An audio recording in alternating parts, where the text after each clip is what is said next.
On a Wednesday night, 7 o'clock Eastern Time, Florida State Seminoles live. Here we go. It's Clemson week. And we got Logan Robinson on the line from Noel Game Day. And also, of course, Jason Parker from Chop Chat. Chop Chat. You love that. You love it. I love it. Enunciation. Anybody who grew up in broadcasting, enunciation means much. It means a lot.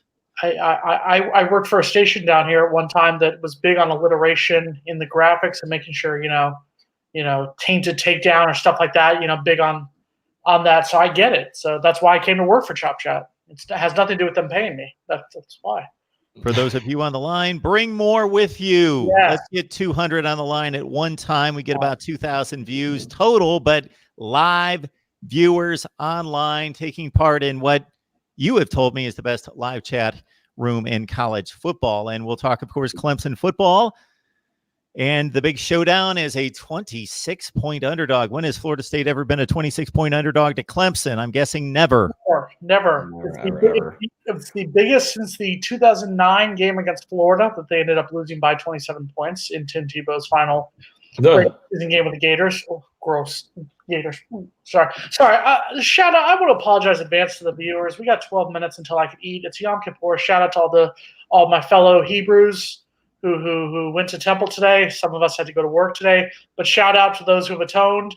It's Yom Kippur, the Day of Atonement. Shout out to my fellow FSU Jews out there, member of both tribes. Also, shout out to Logan for actually showing up, unlike his Steelers did against the Ravens on Sunday. Yeah. Well, it just does suck, though, that my quarterback, my second quarterback, gets absolutely knocked out, literally. So and then we have to put in a guy that actually Samford, who threw over 400 yards on Florida State in there. And for a couple of minutes, that was pretty scary. He looked like he was knocked out. He did. It was a scary moment, even as a Ravens fan. Lifeless, laying there. Yeah, that was scary. I'm sorry. You didn't respond to my text when I sent you a text after that game. What happened? I was triggered, but then I did return it later in the day. Mm-hmm. Just let you know who won that game.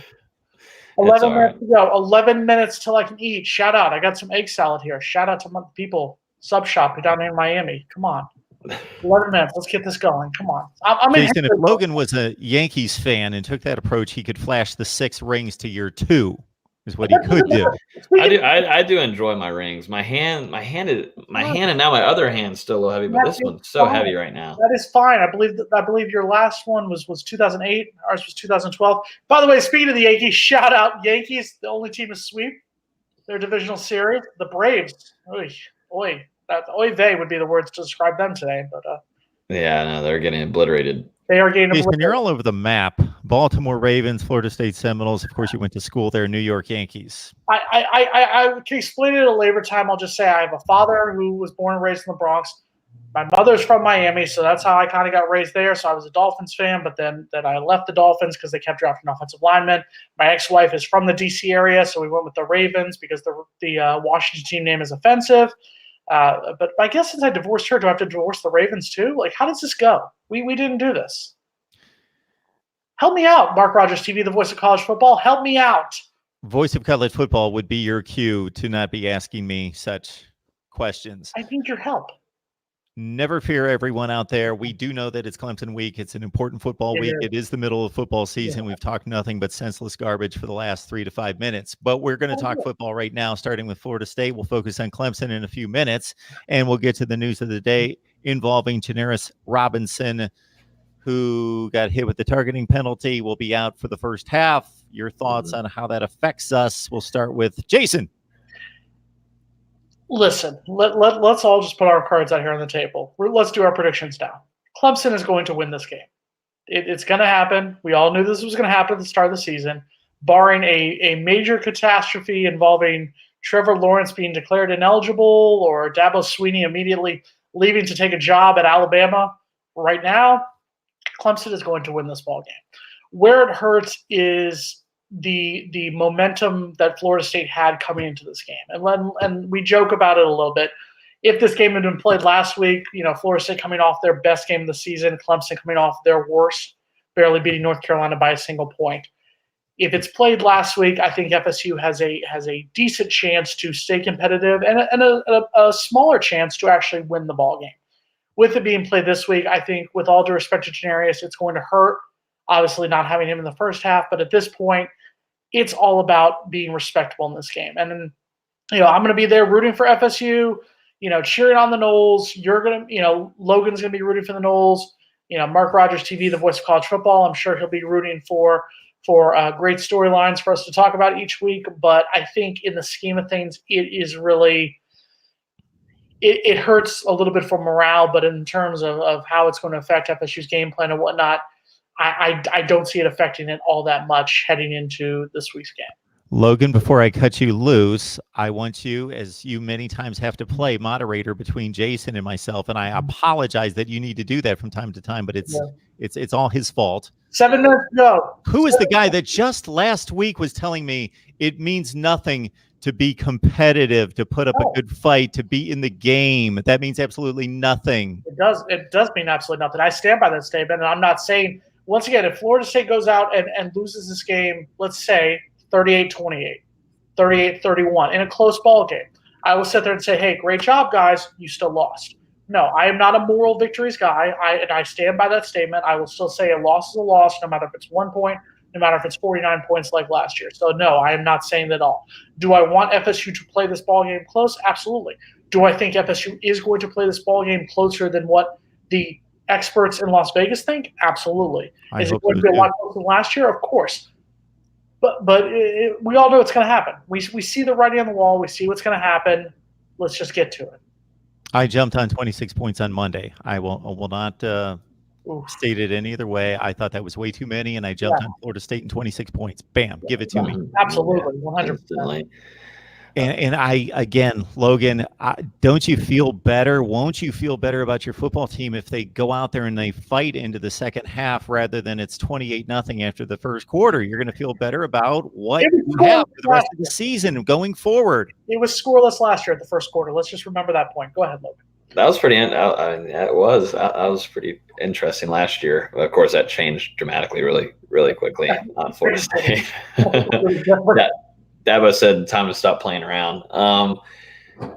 Speaking on Janarius Robinson, it's going to be pretty interesting because, Joshua Kando was the best defensive end. Talent-wise, Joshua Kando was the best. And then Janarius Robinson, after losing Kando to that leg injury, Janarius Robinson has stepped up and had a pretty nice last couple of weeks. He's a big boy. He looks like a freak if you're near him. He's massive guy, and he's been playing a big role and getting a pass rush there and making some nice tackles too. And it's so be that he tackled a guy that's probably 5 inches shorter than him, and they wanted him to go even lower, and he gets a targeting call and he's out for the game. So now you look at guys that who could play a role that can play against Clemson and Death Valley.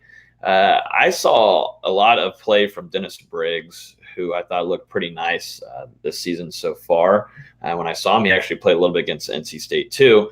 And I was like, whoa, who is that guy? It kind of shocked me a little bit. But I would look to some younger guys kind of stepping in. There's going to have to be some pass rush. I'm sure we'll get to it. But in order for Florida State to stay close in this game, that unit as a whole is going to have to work as a team. As a unit, kind of like Marvin Wilson has said, he's calling them the mob, that D-line, at least those three with Robert Cooper and Durden. These guys have had some rest, which big boys need rest, and that's a huge thing for definitely an NFL top 10 draft pick with Marvin Wilson, who is going to have to play a role too. But getting pass rush is going to be a problem without Janarius Robinson in the first half, and going to have to look at some younger guys to step in. Florida State, we talked about on our podcast last night, but Florida State was expecting to have a guy with Xavier Peters too, and to probably get some playing time this season.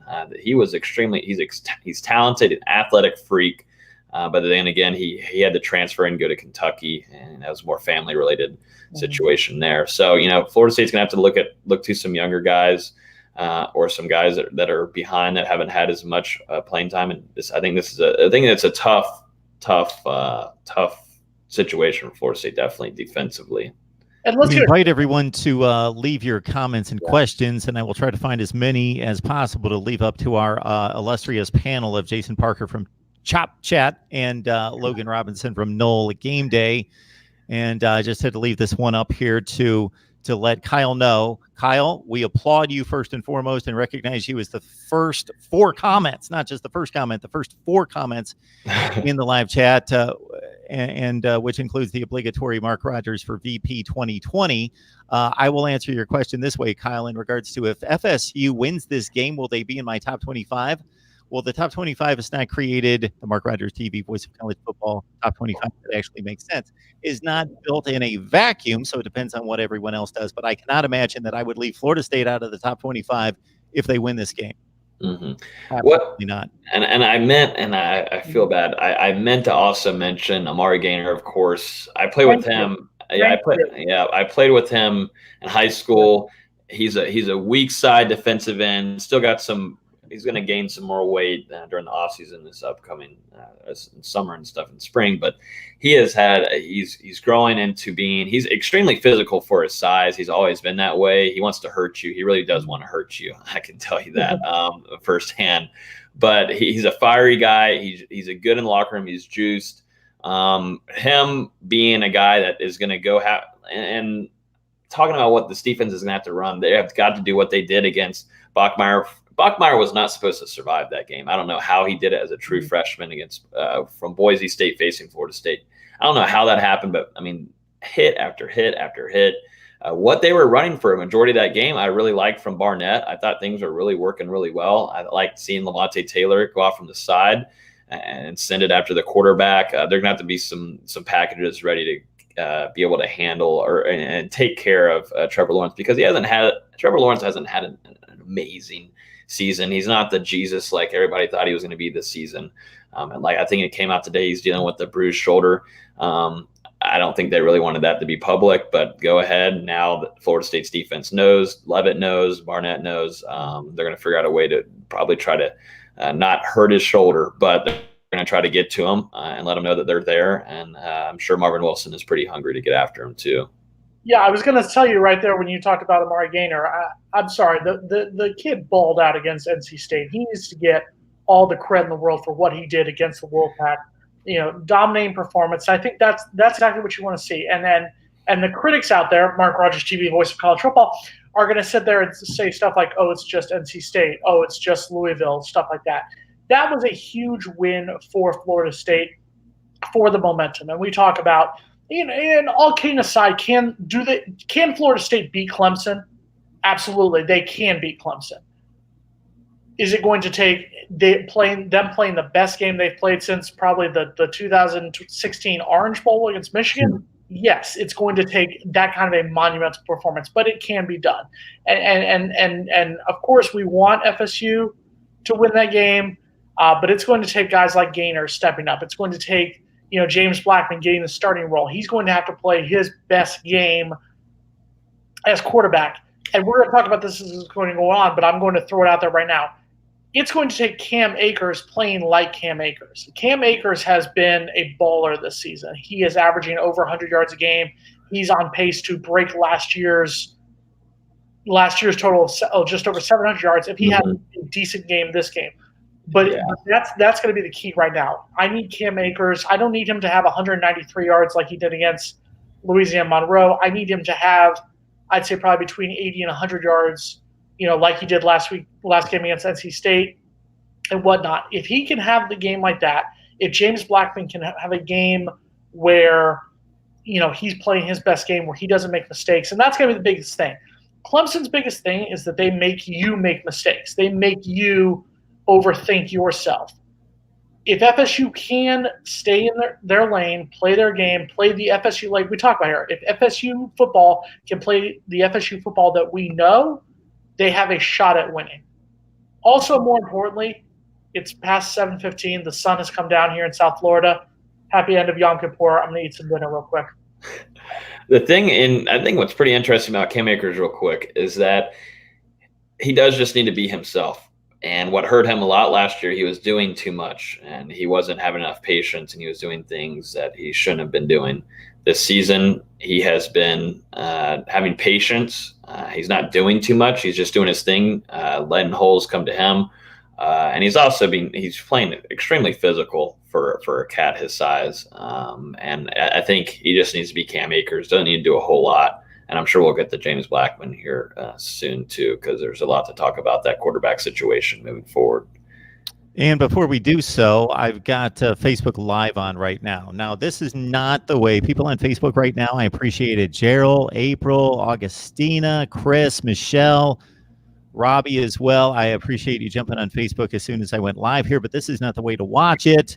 Go to YouTube, go to Mark Rogers TV. Go to YouTube, Mark Rogers TV or markrogers.tv.com. You can jump in the live chat, join the best live chat in college football, talk it up with myself, Jason, and Logan. And this is the way to consume our Florida State live show each and every Wednesday night at 7 o'clock Eastern time. But I thank you so much for being here. And we will see all of you very soon. And speaking of consume this egg salad over here. Shout out to the sub shop near the campus of the University of Miami. Thank you for your break the fast egg salad. God bless. Jason, I thought we settled it a few weeks ago that there would be no mentions of any establishments until they sponsor. Hey, they gave me a discount. I've eaten there for about 10 years now, so shout out to them. I'm sorry. They Unreal. I'm sorry. Unreal. Come on. Listen, for those who don't know what Yom Kippur is, it's the Day of Atoning. It's the Day of Atonement. It's the most somber day in Judaism. I've spent all day atoning. I'm sorry, guys. I'm sorry to Miami fans that I've mocked, Florida fans that I've mocked, FSU fans who whatnot. I'm sorry, guys. But come on. I'm hungry. Let me just eat for a moment. Let me have this moment. I've spent all day atoning. All right. Mark Rogers TV, the voice of college football, Florida State Seminoles live each and every Wednesday night, 7 o'clock Eastern time. I want to let everyone out there know that although this is Florida State Seminoles live, if you have any interest in playing this particular game, I came across it this week. It's called MiamiMoneyball.com. If you go to MiamiMoneyball.com, you predict, basically it's a fantasy site, and you pick out your game of choice. I believe it's central to the Florida teams, Florida State, Miami, the Miami Dolphins. Ooh. And you make your selections on predictions of statistics during the game. So, for example, I selected Virginia, Miami, 236 passing yards by N'Kosi Perry, Jaron Williams, whomever is going to start at quarterback. That was my selection. So I challenge anybody out there to go to MiamiMoneyball.com. They have a lot of giveaways and so forth. You start out with a certain amount of money, and then you go from there. And I challenge you to better my statistics in 12 different categories. So again, it's MiamiMoneyball.com. We also invite everyone to join the Super Chat. Help us build the channel and support us and contribute using the Super Chat. And also go to Amazon. I will post that on the banner. It's the description section link down below. It's Christmas season. Not necessarily for me. A lot of people start shopping in October. I'm around December 20th in that range. But October, so if you jump on Amazon, it's the same shopping experience. You go to the description section below, you grab the link next to Amazon. And yes, of course, my weekly predictions, I was 13-6 against the spread. That would make you a lot of money. 13-6 against the spread for the top 25 games last week. Boys, let's talk quarterbacks.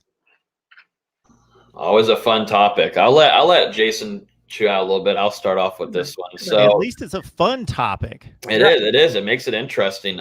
So Florida State's Willie Taggart mentioned on Monday during his press conference that James Blackman will be starting, but they're expecting also to have Alex Hornibrook get some playing time. And it's interesting to me. I'm not sure. We'll have to see how it is. But it kind of feels like Kendall Browse and Willie Taggart might not be on the complete same page with this. It seems like they're still trying to get a plan together, but maybe they do have a plan. Maybe they're BSing us and everything. But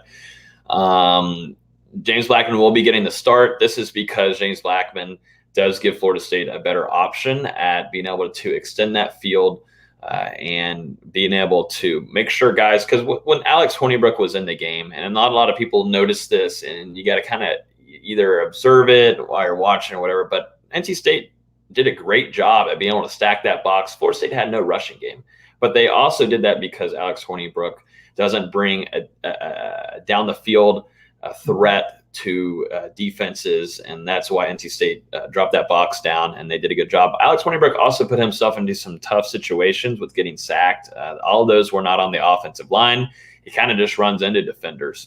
James Blackman has a better talent at eluding defensive linemen or defense as a whole and being able to extend the play out a little bit more. So that's why James Blackman is starting, and it's I guess that's in my opinion, but I mean, we've seen it. James Blackman will be able to stretch his field. It's high risk, high reward for this game. You got to go with James Blackman, and Florida State is going to need explosive plays, big plays in order to stay, close in Death Valley with the Tigers.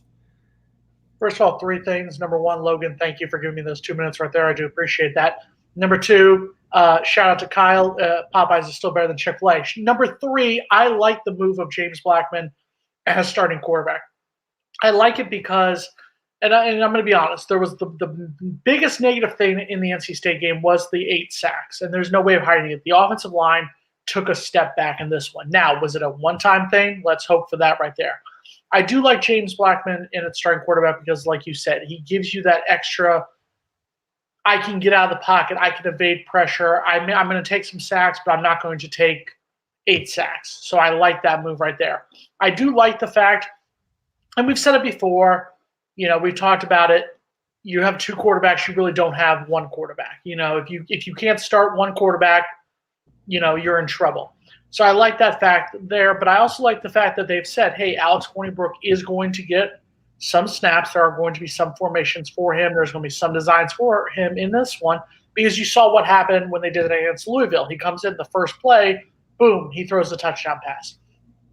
I like having – but this is the question. What is going to be the set? Is it going to be one of these things where if FSU can stay with Clemson, let's say it's 7-7, let's say it's 14-10, let's say they're still in the ballgame, what do you do then? Do you stick with that game plan of, hey, here's what we're going to do. We decided, hey, Alex Hornibrook's going to get the first 2 drives of the third quarter? Or do you say, okay, it's working with James Blackman. Do we just throw that complete play out the window? So that's going to be the one question right there. Yeah. Look any worse than Miami looked last weekend.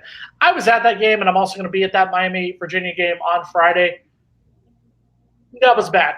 That was a bad one for Miami. We can talk about that as it goes on. And I'm sure Mark Rogers will have plenty to talk about with Cam Underwood at 8 o'clock when he talks Miami football, but that one was bad. And the thing with James Blackman, too, is he's got to, of course, have his best game in order for this to stay tight, like this to actually be a game that national television will actually stay and keep watching. But he can't look he looked out of his head. He just didn't look like himself against Virginia when they went on the road. He just didn't seem like he was there. His throws were either below the guy's feet. They were not anywhere close at times. And that's not usually like him. I think he was pushing things, and there was something in his head. His roommate, who has been his roommate since they started, best friends, DJ Matthews, didn't travel with them to that game. I don't know if that had any effect to it. That might just be ridiculous, but he looked out of it. That can't happen against Clemson. I don't think it will. And we know he can play a lot better than that, but there's got to be he can't go back to how he performed against Virginia because he just wasn't there with it. It didn't seem like it. And he throws a ball extremely hard sometimes. Sometimes they're not easy to catch, and where it doesn't need to really be that, doesn't need to have all that kind of heat on it where some guys drop. And there's been situations where some guys should be catching some of these passes and they drop them. But James Blackman can't have that kind of stuff in his head going to Clemson. And I don't think he really will. Luckily, he's already been to Clemson. Sadly, he had to go in as a true freshman there, which was extremely scary. Having a guy there at his size, that young, and that quickly have to learn Jimbo's offense. Yeah, it's going to be interesting to see how he plays, and this also goes to the offensive line. I saw a question on here if Coleman should practice this week. I don't, on my end, don't predict whatsoever for him to play during this game. Juwan Williams, though, will return. I think both me and Jason will expect him to play and definitely start. He looked pretty healthy, and some things we viewed at practice. And that, it's crazy to say, Juwan Williams, of all people, this is going to help this offensive line improve in a decent way. And that's just how it is. It's 2019. And Juwan Williams had a nice spring. Not a terrible start to the season, but this will play, I think, a big role for that offensive line to help protect Blackman and Hornibrook. And you mentioned it, and I'm going to give a little bastion of positivity to our FSU fans out there. Let's not forget for one moment, Florida State was down 17-14 to the defending national champion Clemson Tigers. The last time they played in Clemson in 2017, Florida State was down by 3 points late in the fourth quarter and had the ball and was driving. And they turned the ball over, and Clemson scores 2 touchdowns to make the game look a lot more like a blowout than it actually was. But let's not forget, this was a Florida State team that was with Clemson in a game with a team that arguably, I would say, if you said that which team was better, the 2019 Seminoles or the 2017 Seminoles, the 2019 Seminoles are a much better team and would run routes on that 2017 team. Now, that being said, the 2019 Clemson Tiger team is much better than the 2017 Clemson Tiger team. So it's kind of a mixed bag there. But just let's give a bastion of positivity to the new year. Okay, Mark Rogers TV, the voice of college football. Rosh Hashanah was a couple of weeks ago. I'm trying to be positive. I atoned today. I'm sorry to all the people I've sinned for in the last year. I'm sorry. I'm out to everyone. So there's your positivity. Florida State can hit. I want everyone out there to know that certainly I am the voice of college football. But when it comes to Florida State football, I would not even begin to match Jason's knowledge of the team, the roster, the personnel. I watch the big games, and the big games have become less and less when it comes to Florida State. But typical Florida State season, I'm watching 6 or 7, 8 games. Okay, you watch every game, watch every play, you write everything, you're on top of it. I do not come close. You are telling me that this 2019 Florida State team is better than the 2017 team? As far as Florida State teams go, absolutely. You have number one. Let's start with quarterback. At James Blackman, you have a starting quarterback who I believe by that point that was, and Logan, you can back me up on this one. That made them 3-6 by that point. So that was his 8th game playing. Now he's played that entire season minus the Alabama game, and he's played most of this season so far. So he has more experience under his belt. Cam Akers has 2 years experience. You have defensive guys. You have more experience. Number one, yes, if the 2019 Seminoles played the 2017 Seminoles, the 2019 Seminoles would dominate that game 100%. That's kind of odd because everybody the 2017 Seminoles played, they do much better than all the teams that the 2019 Seminoles are playing. What do you mean? I mean that I will be surprised if Clemson doesn't play much better and the score discrepancy isn't much greater than what we talked about 2 years ago. I watched that game. I know exactly the sequence you're talking about. Blackman throws an interception, driving down the field up 17-14 or down 17-14, whatever the situation was. And suddenly it becomes a blowout after Clemson scores 2 touchdowns late. But with about 5 to 6 minutes left, Florida State was as good as Clemson on the field that day in Death Valley. That's all I'm saying is that on paper, Clemson should get a dominating win over Florida State. I will 100% agree with that. And when it comes time for Logan and I to make our predictions in about 20, 25 minutes, who knows how we're going to predict this game. All I'm saying is that anything is possible. I'm saying that Florida State fans should keep the hope, keep the faith that anything is possible, and Florida State can play with Clemson. If Florida State plays their best game, if Florida State plays Clemson and forces Clemson to make mistakes, and if Florida State, once again, I'm admitting that this is going to require Florida State to play their best game in at least 3 or 4 seasons. Maybe even if you want to go back further to the 2014 season or the 2013 title season. It's going to require Florida State to play their best game and require Clemson to make mistakes. If that happens, I'm saying that we could be in for an interesting game. I'm once again not saying Florida State wins, but a very interesting game. I'm not arguing that. I'm arguing that the 2017 team is better than the 2019 team. I'm They're looking not. The 2019 team is right better. now, and I'm remembering these games. Didn't have a Devon. No. I'm sorry if you misinterpreted.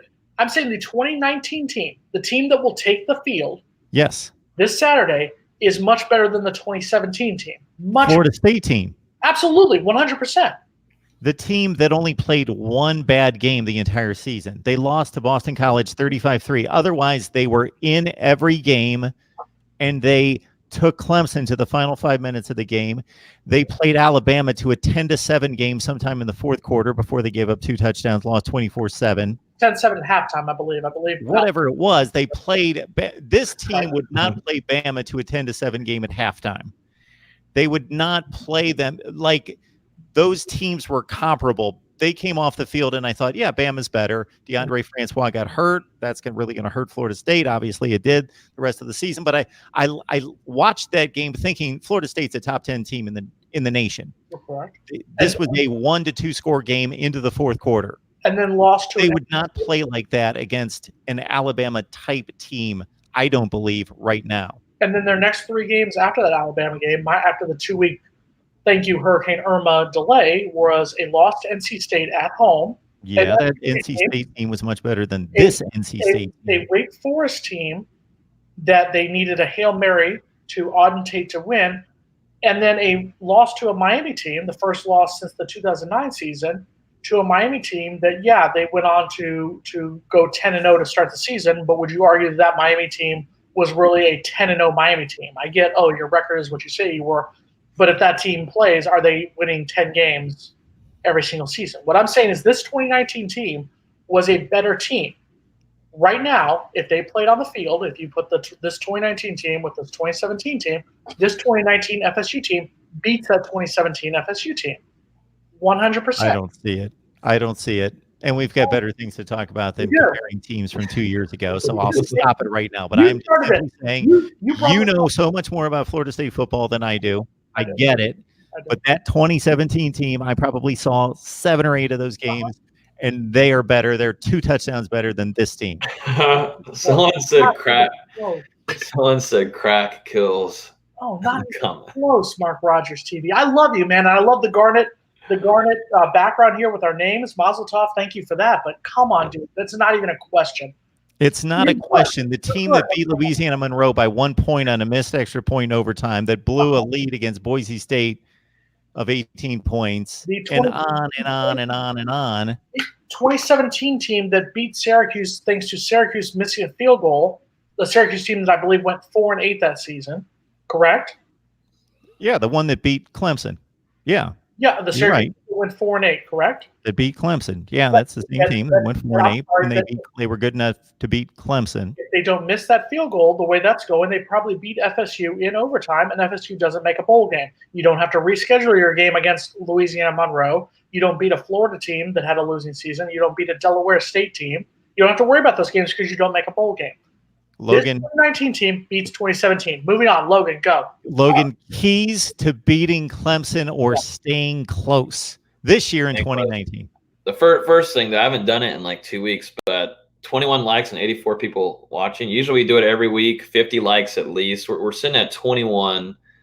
While I'm talking, I hope by the time I'm done, we hit 50. But we're looking at 21. Good success, Logan. You've got a track record, and every time revved up. Every time we've hit 50 likes, we're sitting at 21 right now, so hopefully we can hit that while I'm talking. But keys, and I just got done talking about these, and I should have wrote them down.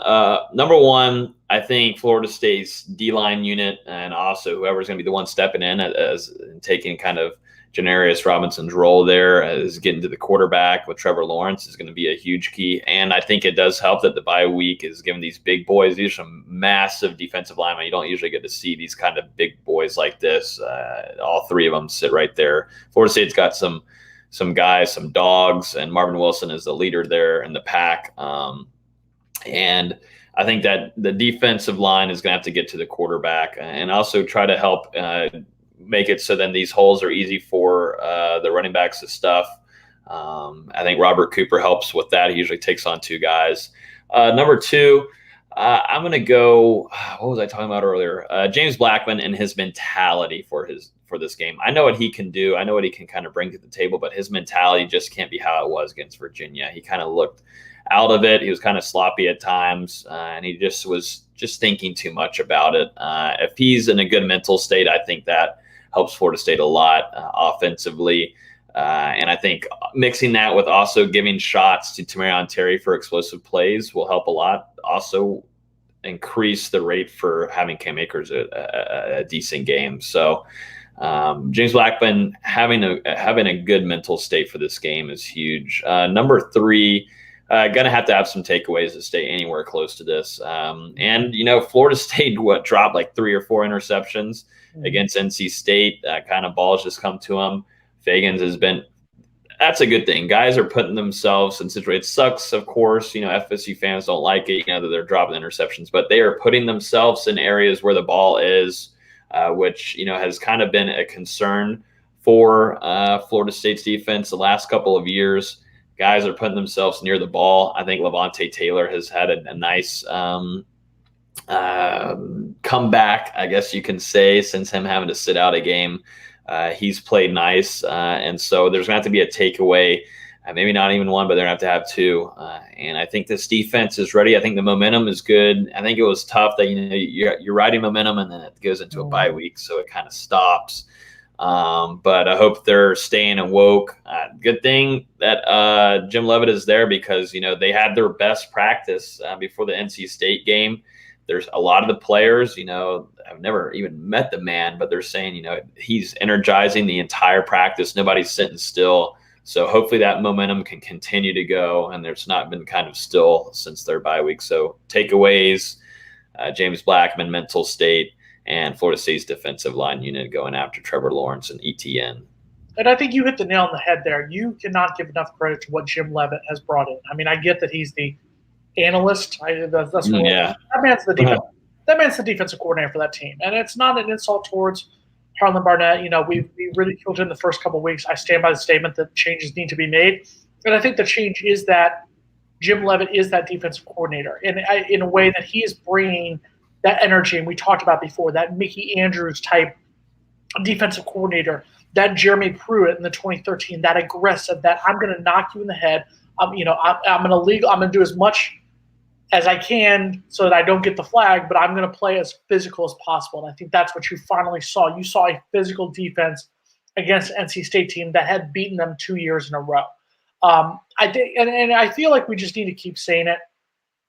FSU can't beat themselves in this game if they want to stay in this game. If they want to stay in this game and have a chance to win, FSU can't commit the turnovers. You see Rob Krause standing right there. Brian Burns isn't walking through that door right there. You had Brian Burns, you had Matthew Thomas, you had these guys playing with that heart in the 2017, and then you had the turnovers on offense. And once again, James Blackman is a true freshman, not making excuses. It's the fact of the matter is what it is. FSU killed themselves. FSU killed their chance to pull off that upset. If FSU can avoid turnovers, avoid shooting themselves in the foot, they are going to stay in this game. It's going to be the question: do they have that heart? Can they take that momentum from playing their best game of the year against NC State, and can they force Clemson to play the way Clemson did against North Carolina? Because I'll tell you right now, if Florida State, let's be honest, if Florida State plays the way they did against NC State, and Clemson plays the way they did against North Carolina, Florida State will win this game. The question is, what are the chances of that happening again? Jay Jobs, you're crazy. LSU is going to beat Florida. And I'm sorry, the person who said FSU is not going to beat Miami until 2029. Okay. November 2nd, Florida State beats Miami. Mark it down. Go ahead. Well, and what's also interesting that someone tweeted today is the showdown of Kendall Briles versus Brent Venables from Clemson, their defensive coordinator, which is kind of pretty intriguing to me because we've seen the huge increase that Florida State has made since Kendall Briles has joined. I mean, it's been absolutely. I mean, he's getting his money's worth, and that's something that we kind of predicted before the season with Kendall Briles. Can Kendall Briles do it again for a third time? Coming into his first year at a place and completely turning it around, and at least statistically, it's ridiculous. And I think it'll be pretty interesting to see, of course, the talent. Both teams talent-wise, it's there, but I think it is the drop off there is the difference in coaching. Clemson has them beat by a lot, and I think that's where it's going to take advantage. But Kendall Briles and Brent Venables, I think, is a pretty interesting matchup that we'll see on Saturday. Kendall Briles has been a huge lift on this team in a big way, and it's going to be interesting to see if they can be on the same page with what Taggart keeps on saying, with having Hornibrook get in there and playing a little bit. And I feel like that this Clemson team is in a lot of similarities to that 2014 FSU team. That 2013 FSU team was so dominating, arguably one of, I say, the best college football team ever. And people want to say that 2018 Clemson team was one of the best college football teams of all time. And then 2019, what's wrong? Oh, they almost lost to North Carolina. Oh, they play sloppy at times against Texas A&M. They play, all this stuff. Oh, it's not that they're dominating the same way that 2018 Clemson team did. It's a different team. And I think Dabo Swinney was right when he said, hey, this is a different team. That 2018 team is not going to happen again. You see a lot of similarities to that 2014 FSU team. Everyone's like, oh, well, what's happening? Florida State's losing at halftime to Louisville. Oh, well, Florida State comes out and dominates in the second half. Oh, Florida State's losing to Miami. Oh, Florida State comes out in the second half and dominates. So that's going to be the question. If Florida State, let's say Florida State somehow miraculously has a 17-14 lead at the half against Clemson, is it going to be, oh crap, we won the first half? Or is it going to be, okay, guys, we've won the first two quarters. How bad do you want this? How bad does James Blackman want this? Does Cam Akers want this? If you're asking James Blackman, I can go and guarantee you what answer that would be. I would actually pay money to see what he would say in that reaction. And I get that, but it's going to be this question. But here's the question. What games so far this season? And I'm going to play devil's advocate here. It's going to be anti-FSU. Sorry, guys. I love my alma mater, but let's be honest. What games so far this season gives you that confidence to say, yes, I know for a fact if Florida State has this lead against Clemson, let's say Florida State has a lead against Clemson, what game so far this season gives you the confidence that knows, okay, Florida State has this lead, they are going to win this game? Because I'm sorry, with all due respect, this isn't the same NC State team that beat Florida State the last 2 years. I'm sorry, this is a Louisville team. Yes, I know they have 3 wins, but this is still a Louisville team. The other win was against the Louisiana Monroe team that got killed against Iowa State. Let Iowa State scored 72 on them. To me, that's what worries me, is that Florida State has not played a team so far this season that gives me that confidence to know, okay, if they are beating Clemson at halftime, I have the confidence to know that lead can hold on in the second half. Yeah, no. Here it comes. What it sounds like to me. Here it comes. Jason, is that you're basically backing up my argument that the 2017 team is better than the 2019 team. Your argument is because of close wins against Wake Forest, because they played close. Yes, the 2017 team fought hard. No question about it. The question was, if the 2019 team played the 2017 team, which, once again, I hate doing these arguments because I hate, 2013 Florida State, what would they do against 2001 Miami? You can't do this stuff. It's different games. It's different teams. But for argument's sake, if you're saying the 2019 team versus the 2017 team, who would win that game? I think the 2019 FSU team handily beats the 2017 Florida State Seminoles. Oh no! Don't bring it back up. No, I'm not bringing it up. But once again, it's a bogus argument because you can't do it. Listen up, folks. So we've got this site right here. So if you love to play fantasy type sports, we do. You go to MiamiMoneyball.com. You've got a number of games there. They focus on Florida football teams there: Miami, Florida State, Florida, the Miami Dolphins. Cool. And you play the games. And so, for example, out of 12 categories, I took Miami to post 236 passing yards against Virginia.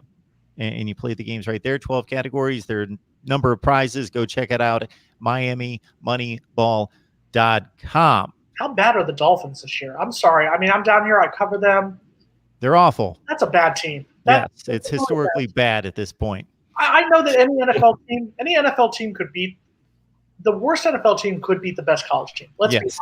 Yes, I refuse to get into that argument. We can agree on that one, Jason.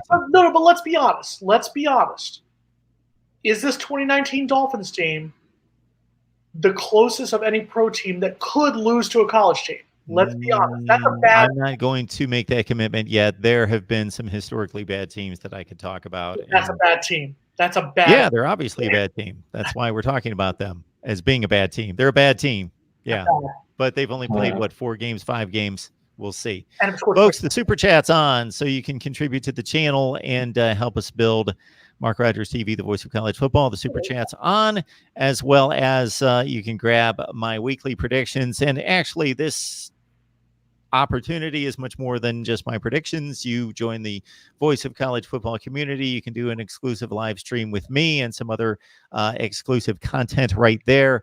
Link is in the description section of any of the videos. Voice of college football. Get my predictions at 13-6, gentlemen. I don't know how many times you guys put $1 or $2 on a game, but at $100 per, if you go 13-6, you're winning 90 to 91 bucks on the dollar, or on the $100. You come out about $600 ahead. So not too bad. All right. You do you. Do your Amazon shopping. Use the link below. Christmas is coming. And Hanukkah. And Hanukkah. Thank you. Yes. Sorry. Shout out. Jason likes to keep me in check, and I'm sure that I will now have to be on my game when it comes to equal representation through the holiday season. I expect 8 nights a gift from you. That's all I'm saying. So we've got a Clemson Florida State matchup, and what have we missed? I would like to serve up this question before we get to predictions. These are the 2 programs in the conference. Mm-hmm. This program, or this conference, was owned by Florida State and has basically been owned by Florida State since the mid-90s, since they joined the conference. Sure, some dips in there in the 2000s. Virginia Tech was really good, but basically Florida State has owned the conference. They won like 12 out of 15 conference championships. Owned the conference. And then obviously the upsurge when Jimbo took over, winning a national championship, another undefeated regular season. And then we had that war that was waged between about 2012 and 2016, where Clemson, Florida State, Clemson took over, and now it's Clemson's conference. What is it going to take for Florida State to get back to that elite level and challenge Clemson as the program in the ACC? Well, let's say this real quick. Okay. To challenge Clemson. Florida State challenged Clemson in 2015, 2016, 2017. Everyone wants to look at last year's game, and they should. Florida State got blown out by 49 points to Clemson. But let's look at 2015. The game was tied at 13 in the fourth quarter. Clemson scores 10 fourth quarter points to win that game. 2016 in Tallahassee. Florida State was winning that game in the fourth quarter till I can't curse, till a bogus penalty called on Florida State on Freddie Stevenson, and then they've been making shirts talking about chop block that I have to get one of those. Logan, if you see one in Tallahassee, I'm next. I'll send it. I got you on money. And Florida State lost that game. And then once again, as we talked about, Florida State was driving in 2017 down by 3 points with a chance to maybe, let's say you get a field goal range. You had Ricky Aguayo before he got a case of the yips and could have maybe, let's say, tied that ball game. Jason, I appreciate the rundown of the particular games, but I think I summarized all that. Florida State owned the conference through 2014. There was a battle waging like 2014, 15, 16. Clemson took over the last few seasons. That's what we have. And this is where we stand right now. Hold on. What I'm clarifying is how you said for Florida State to get back. Last year was the first season that Florida State was not in that game. So that's what I'm saying, to get back into competing with Clemson. Florida State has competed with Clemson the whole time, just like Clemson competed with Florida State, except for that 2013 game. Remember the 2014 game went to overtime. Oh, peanut butter bowl. That's it's true. That game is going to be for bowl eligibility. We can talk about that as we go on. But anyway, so I think what Florida State has to do is Florida State has to not kill themselves. Florida State has to not make the mistakes. Once again, and it's simple. I know it's simple. If Florida State plays the way Florida State has the ability to play, and the Florida State that we know that talent has, they have that ability. They have the ability to play with Clemson. They have the ability to play with any team. It is self-inflicted wounds. If Florida State cannot kill themselves, Florida State will be in this game. And I'm not saying Florida State will be in this game to the 1 point, 2 point, but Florida State will be within a possession. That's going to be the biggest question. if James Blackman doesn't make mistakes, if Cam Akers doesn't fumble the ball, if the defense doesn't give up 3rd and longs, like even they did against NC State. There were several 3rd downs where you're going, what the heck are they doing? If they play like that, this game is going to be interesting. This game will be within 1 possession, and Florida State could conceivably pull off the upset, but it's going to be up to, does FSU want this? Are we answering on how does Florida State get back into the picture of fighting and taking over the ACC, like what they need to do overall? And from a program standpoint. How did the 2017 game, the 2016 game, the 2015 game where it's a it's going to have to take them first being a bully like they have been in the ACC. You know, we never thought, a Virginia game, but I mean, some of these teams have gotten better, but a Virginia team, a Wake Forest team is going to be a big game at 7:30 for Florida State next weekend. It's going to have to be to where those kind of teams aren't.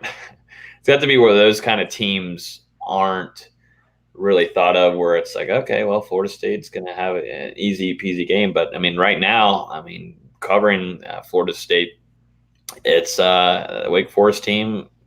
They're good right now, but you would think Florida State could still handle a team like that, but it's still 50-50. It still might lean towards more with Wake Forest. So it's got to first get rid of these little babies that are in the ACC, and then it's got to start being able to compete with Clemson and have they can compete unlike last year, but it's obvious that Clemson does have a better team, and they've had it the last couple of years. And it's going to have to take them beating Clemson and going to the ACC championship and at least reaching a playoff and kind of keeping that momentum there. If not, it'll just be, if they do reach it, then they'll just be fighting between each other. But it's always the Clemson game is such a huge showdown every year now. And it's not only for ACC championship for most of the time and then division, but now it's recruiting that gets brought in with it too, and then also playoff situation. And it's going to be interesting to see, can Willie Taggart is this Willie Taggart's team where he can bring it to that level with Dabo Swinney, and it'll be interesting to see. I think he's made some smart moves. I think he knows that. He's kind of in the he was in a tough situation at the ULM game, and he made a smart decision, a CEO type decision, and he brought in Jim Leavitt, and it's worked out in his favor really well. So he's making smart decisions. It'll be also interesting. Can I pick my number 4 thing? Key to having FSU stay in this game, coaching.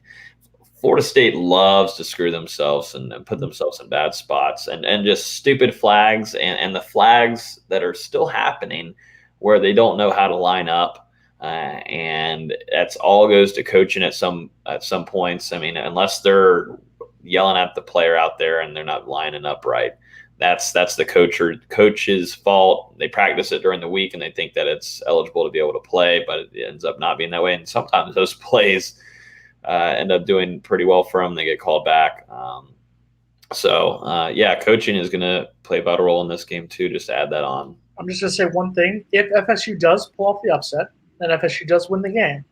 The FSU Wake Forest game next week on the ACC network, yawn, is going to be for the ACC Atlantic title. Just throwing that out there real quick. Let that sink in for a second. If Florida State can pull off the upset, they'll be playing Wake Forest for the Atlantic Division title, because Florida State will then be in the driver's seat and the tiebreaker over Clemson, because their one loss would be to Virginia. Yeah. A non-divisional loss. So just throwing it out there real quick. Yeah, it's a crazy world we live in now. Think about it. J Jobs, the answer to your question is because I can. That's the answer to your question. He runs things. He wouldn't let me play Uncle Luke earlier. Just throwing that out real quick. Florida State either won outright or shared the ACC championship in 1992, 93, 94, 95, 96, 97, 98, 99, 2000, 02, 03.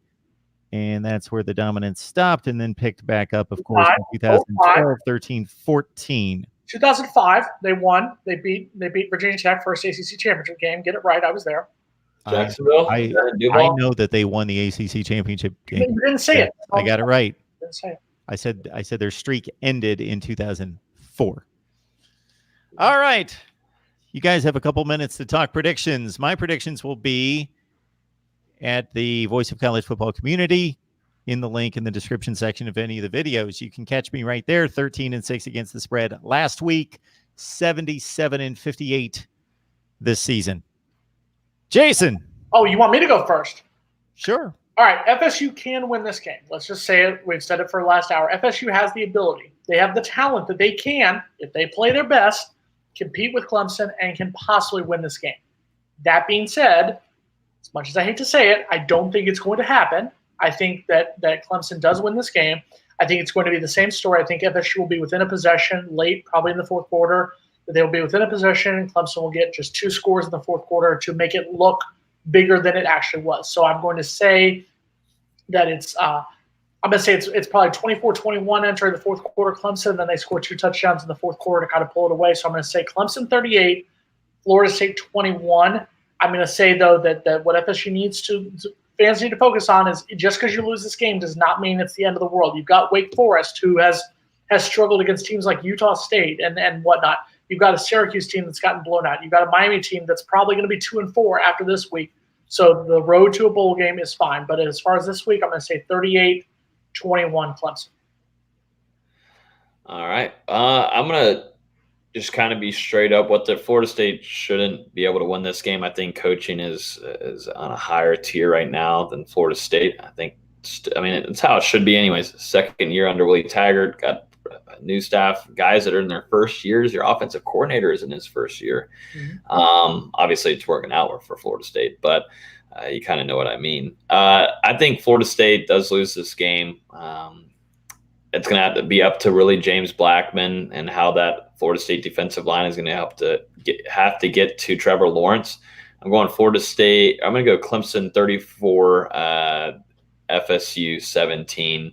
It'll also be interesting to keep an eye on Ricky Aguayo too. I do think he'll probably I haven't heard anything. I'm just kind of guessing, but he'll probably play since he has the most experience. It's an away game, but he's been hurting Florida State a lot. If you have any chance of getting points on the board, Ricky Aguayo is going to have to put him there. But Florida State, the talent is there, but I do think Clemson is going to kind of be pissed off after their performance against North Carolina. And I think they'll have a pretty decent game. I'm kind of worried Trevor Lawrence might have one of his best games, if not his best, this weekend. But then again, we talked about how Florida State's DBs are putting themselves in the right spots right now, and sadly they're dropping picks, but I do expect Florida State to get a turnover from Trevor Lawrence. I would say Asante Samuel Jr. We appreciate everyone who's joined the live chat tonight. We've topped out at 87 on the line. We'll get a few thousand once the video posts to Mark Rogers TV, the voice of college football. I would encourage you guys to check out Jason Parker at Chop Chat and Logan Robinson at Knoll Game Day. For those of the viewers who are going to check you guys out and what you've got available, give us a quick summary of what you got there available, Logan. Right now, got a lot of stuff. We talked about what Dabo Swinney said and had some high praise for Cam Akers. We have a podcast that's coming out tomorrow around noonish, hour and a half, answering questions, previewing the Clemson game, tons and tons of stuff on there. But that's coming out tomorrow from on Hear the Spear on iTunes, SoundCloud, Spotify, and YouTube now. We're coming for you, Mark. And over on Chop Chat, we have got the greatest story ever. Why FSU will beat Clemson in 2020. I am losing track of time. It's 8:01. It's time for Miami Hurricanes Live. Everything's Boys, we appreciate you stopping by. Logan, hopefully we can touch base later this week. Keep in contact, and we'll get that done.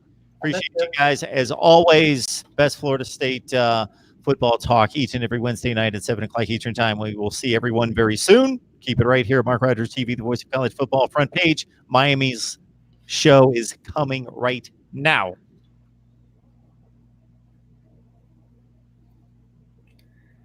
See you guys.